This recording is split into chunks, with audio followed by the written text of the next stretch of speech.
All right, so the U.S. government is in the middle of something huge. They are essentially tearing up their entire purchasing rulebook and rewriting it from scratch. It's called the Revolutionary FAR Overhaul, and believe me, it's set to change pretty much everything about how the government buys things. I mean, have you ever really thought about that? How does the world's biggest buyer actually go shopping? The U.S. government is the single largest customer on the planet. For decades, the whole process has been run by this massive, complex set of rules. So the big question is, what happens when you decide to change all those rules all at once? So in this explainer, we're going to break it all down. We'll kick things off with that giant rulebook itself, then look at why this massive change was ordered in the first place. We'll see how the overhaul is actually being put into practice, get our heads around the new philosophy behind it all, and finally, try to figure out what this uncertain new era means for everybody involved. Okay, so to really understand a revolution, you first have to understand what exactly is being overthrown, and that brings us to the FAR.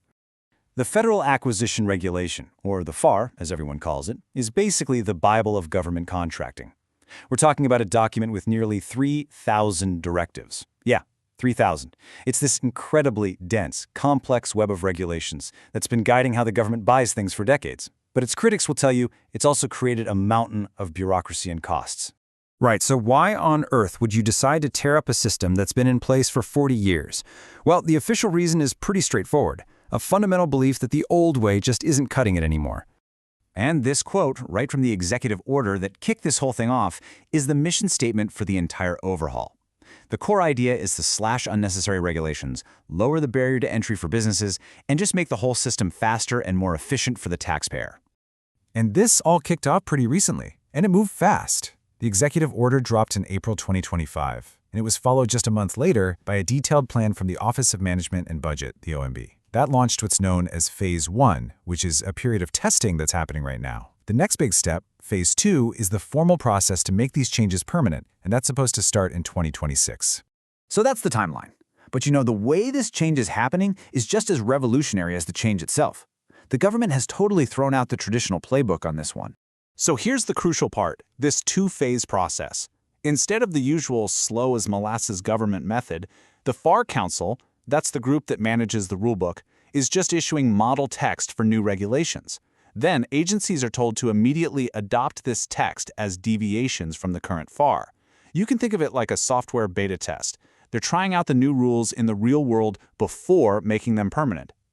Only after this trial period is over will they even start the traditional formal rulemaking process. And let's be really clear here, this is a huge deal.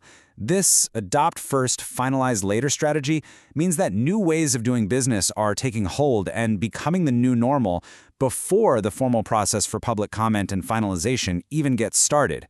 It's a fundamental shift in how federal regulations get made. But this isn't just about deleting a bunch of rules. No, it's about changing the entire philosophy, moving from a rigid, compliance-based, check-the-box mindset to one that's a lot more flexible and focused on problem-solving. And the contrast here is just night and day. The old system was all about prescriptive rules. You followed the checklist, period. The new system aims to strip the FAR down to just what is required by law. All the other how-to stuff and best practices are being moved into a new set of flexible playbooks called Strategic Acquisition Guidance, or SAG. This diagram from the OMB memo really helps visualize this new world. You've got the core, streamlined FAR. That's the legally required stuff. And sitting alongside it, you have these flexible buying guides. Put them together and you get the new Strategic Acquisition Guidance. The whole goal is to give contracting officers actual guidance and advice, not just a mountain of regulations. But there's another, even more radical change baked into this new system, and it comes with a ticking clock. 4 years. That's right, any part of the new FAR that isn't explicitly required by a statute will automatically, poof, disappear in 4 years unless the FAR Council actively decides to renew it. Now, this sunset clause is meant to force a constant review of the rules, but it also creates a constantly shifting rulebook. If you're a business, this raises a huge question. How much do you really invest in complying with a rule that might not even exist in a few years? So you've got all these massive changes happening at once, a new philosophy, a new process, this new sunset clause. What does it all mean for the people who actually have to navigate this system every single day? This quote from a legal analysis just gets right to the heart of it. The RFO has introduced a period of profound uncertainty for the contracting community. I mean, think about it. Companies have spent decades building their businesses around the old, stable FAR. Now they find themselves in completely uncharted waters. All that stability and certainty have, at least for now, just vanished.